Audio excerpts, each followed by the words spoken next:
Hello, नमस्ते, प्रणाम दोस्तों। आप सभी का स्वागत है हमारे चैनल पर।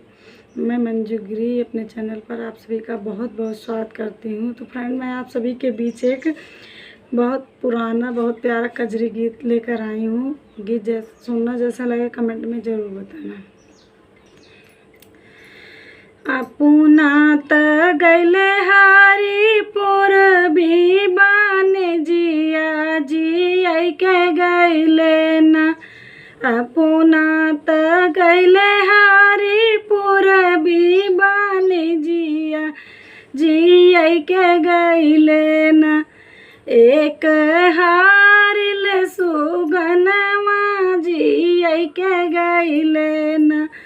एक हारिल सुगनमा जिया के गैले न। खाई के मांगै सुगना दूध भात खोरिया।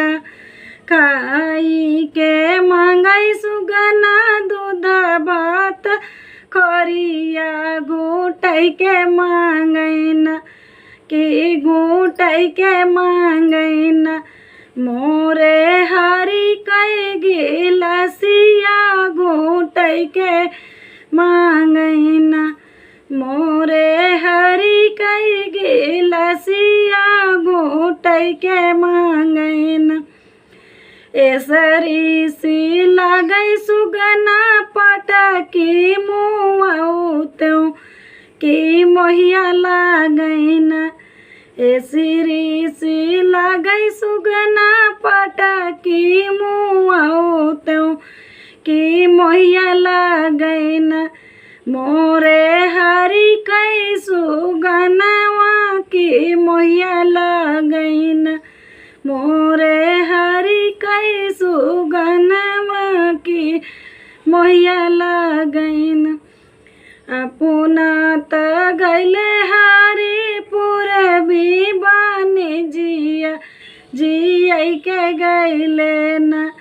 कि जिया के गैले न। एक हारिल सुगनमा जिया के गैले न। सूतै के मांगै सुगना गद्दा गलैचा हँसै के मांगैन। सूतै के मांगै सुगना डबल बेड यौ गद्दा हँसै के मांगैन। कि बोलै के मांगैन। मोरे हरि कै बहिनिया बोलै के मांगैन। मोरे हरि कै बहिनिया खेलै के मांगैन। अपना त गैले हरिपुर भी बाने जिया जिया के गैले न। एक हारिल सुगनमा जिया के गैले न।